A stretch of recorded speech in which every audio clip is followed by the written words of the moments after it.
Hello, welcome to the channel and thanks for watching. And in this video I'm going to show you how I've done a nice easy way of doing cracked, diseased kind of demonic armour on Death Guard vehicles. Now in this case it's being done on a plague burst crawler, but if you've watched the channel I've done this on quite a few different knights and things, but slightly differently because I've done it with milliput, green stuff, done sort of a bit more conversion work.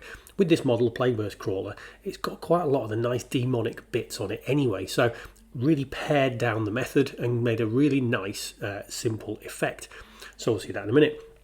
Now plague burst crawler build, nothing over exciting in there. I haven't done any kit bashing, any converting, which is quite unusual for me, but it's a really lovely little model. I don't particularly need it. Just be careful when you're building this kit though, because some of the instructions are a bit wrong, and if you follow them to the letter you're going to get some of the track pieces going backwards and things, and it's a well documented fault with this kit, so just kind of watch it when you're building.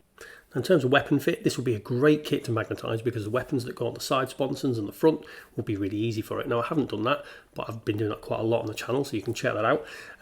Side weapons, I've gone for the plague spewers, and the front just the triple barreled cannon because it looks very nurgly. Now in terms of base coats or undercoats, I've sprayed it black and then I've sprayed it aluminium. Through my airbrush I've been messing with a lot lately, you'll see, and I've left a bit of black showing from underneath, so I've only sprayed the aluminium from above, and that helps with shading. Now I've sprayed the rest of the army with lead belcher through a rattle can. I'm moving away from rattle cans. It has made a difference to the colour, which we'll reference later by using that aluminium, not lead belcher, so we'll touch on that later. Now we're starting off here with the Agrellan earth. With this technical paint from Games Workshop, be careful how you paste it on. You need it about 1/2 mil thick, I've found. If you put it on too thin or too thick, it doesn't crack properly. So just experiment on the model if you want, if you don't want to ruin a straightaway model. But it gives this really nice cracked effect you can see here. Now I've painted it on a little bit away from those holes and pits across the model, and I've only used it on armour panels. I've not put it anywhere else in any other areas, but that will be up to you what you do. I've maybe covered 20% of the armour panels with it. Now when you paint it on using Death Guard green here, try not to stab it too much, because if you stab it you can flake bits off, which isn't a problem if you flake a little bit off, but you don't want to do it too much. So just a nice thin base coat layer I'm doing here. I did do 2 thin layers across the entire model and tried to leave a lot of the metal showing, because part of the kind of rusty, bruised, diseased effect is seeing all those multiple layers. You can see here there's quite a lot of metal showing through that base coat, and that's exactly what we want for this effect. Now working on the other bits, so this is retributor armour going down on the detail panels, around the green armour. Any brass would do. I've just used retributor armour in this case. Now it's time to move on to creating this demonic flesh effect. Now I've taken Rakarth flesh. Any kind of pallid flesh would do. You don't want a bright flesh. You need it fairly similar tone to the green armour so that we can almost blend it in. Now I'm painting it around all the areas where there are these kind of pustules and these little drilled in bits already moulded into the model, but I'm also painting it on some of the areas where I've put that cracked armour, because what we're looking to sort of represent is the demonic possession taking place. So definitely on the areas that are already demonic-y bits, but also on to the areas we've painted the Agrellan earth and it's made that cracked effect. So as much or as little as you want. See, I've probably done maybe 30% of it with this flesh colour. Now putting some detail bits, taking some of a bright yellow. Anything that's still a pustule, still like a bubble in there, we painted the whole thing. Any of the areas where it's just a pit, where the bubbles popped or whatever it is in there has crawled out, we've painted just the bottom rim of it with that yellow colour. And this will look quite nice when we paint that up. Now there are a few bits of detail in this model. There's not too many skulls, quite minimal for a Chaos Army. So a little bit of whatever bone colour you wish to use onto those. And you'll notice, as I said before, about I haven't done any conversion work on this model. It feels very, very strange, because normally there'd be lots of little nurgly symbols or lots of little pustules for me to do. But it's been quite nice just to do a basic model, and Games Workshop have done quite a good job of the details on this. Now I've dropped in some red on the fuel containers for this model. You don't have to, you can keep this quite a dark colour, but I thought we'd just add a bit of visual interest to put a bit of red in there, because it is quite a plain model in terms of the colour palette we're using otherwise. Now onto my favourite wash, and this is a Vallejo sepia wash.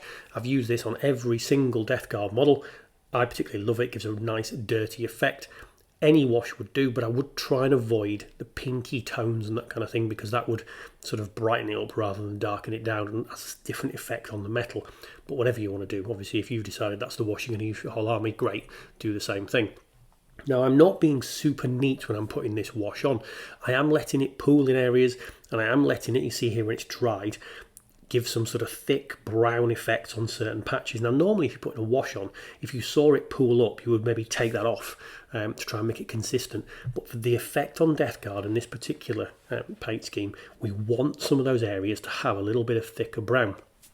Now what we're painting now, we're going back to the Death Guard green, and we're trying to build up now this multi-tone effect, but only using the same colours we've already used.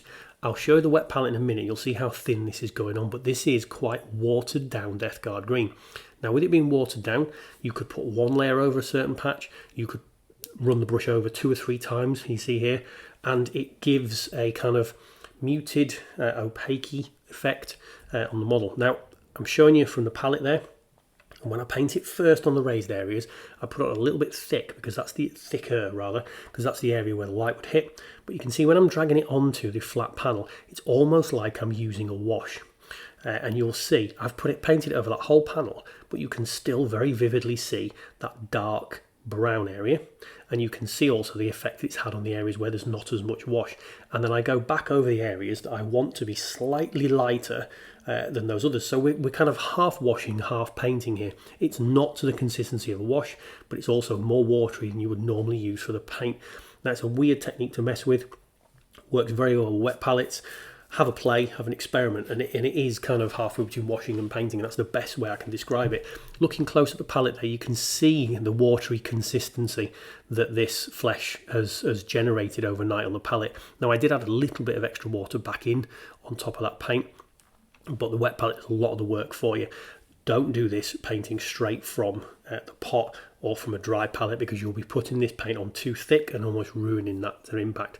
And when I'm painting here, what I'm doing is I've already gone over the pallid flesh area with that thin watery pallid flesh, and now it's playing. We're almost wet blending, so we're taking some of the flesh colour, dropping it into the areas where we originally painted flesh, but then I'm taking some of it a little bit further into the green, and then picking maybe some of the green colour and sort of messing and blending it together. So it's a little bit artistic here, we're playing a little bit. What we're trying to do is build up lots and lots of layers of colour, but only using a couple of colours. And it's amazing when you look at this armour now, you would think there's probably 5, 6, 7 or more colours been put onto this model, but there isn't.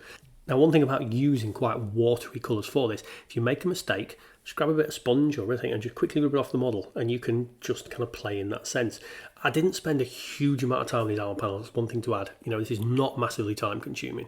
Now here we are at, again, edge highlighting stage, going back over the metal, just dropping those highlights on, back over the bone colour on the skulls and things. And really now this is clearing off all those other little detail pieces. And again, not massively time consuming. You know, this is not a hugely time consuming piece of work we've done here. The yellow on the pustule bits, a lot of the yellow has actually survived the wash and the stages we've done with these other pieces, but just to brighten it up a little, again, we're not covering all the yellow we've done, we're just dropping it on some of the raised areas. And a similar thing with the metal here. You wouldn't have to do this, actually the wash just over that aluminium has given a nice kind of rusted, weird, ancient effect on the armour, but I just wanted to drop some silver, more of a bulk of metal in this case, onto those raised patches, just to give a couple of different colours onto the metallics here, but you wouldn't necessarily have to do that. Now it's on to the final bit of making this bruised diseased flesh. We're using a contrast paint, and this is Magos Purple. Now I'm putting this primarily on the areas where we started with that Rakarth flesh colour. You can see here I put too much on, so I've quickly dried the brush off, gone back on and just dabbed the brush to take a load of that Magos Purple off. So we're probably trying to cover maybe 60-70% of the areas where we started with the Rakarth flesh colour, but I'm also dropping it onto some of the areas where we didn't put the Rakarth flesh to kind of move it into the green. Very thin layers. We're not using this as we would traditionally use a contrast paint, where you would just slap it on. Very, very light paint. You can see the brush where it's going there, and I'm almost pulling that bruised area out onto the green and using this as another colour to blend in the kind of green areas and the flesh areas. You can see there, on the facing of the model there, now I've used that purple, it blends it in nicely. Now a nylak oxide onto rivets and cracks and things, but only on the brass areas. and this gives that aged brass effect, a really nice other technical paint from Games Workshop, one of my favourites, especially for Death Guard. Now, I didn't use this on my knights, if you've watched those videos, because I did so much other conversion work on the knights, it would have probably got too busy with this on.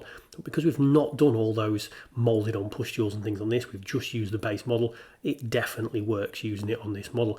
And that's fine to do that across an army. You know, have one part of the army with one technique, one with another, as long as you don't make it too obvious that that's what you're doing, it will blend in quite nicely. So all my knights don't use this nitrile oxide primarily, but all my Death Guard do. And that just separates the two kind of segments of the army nicely.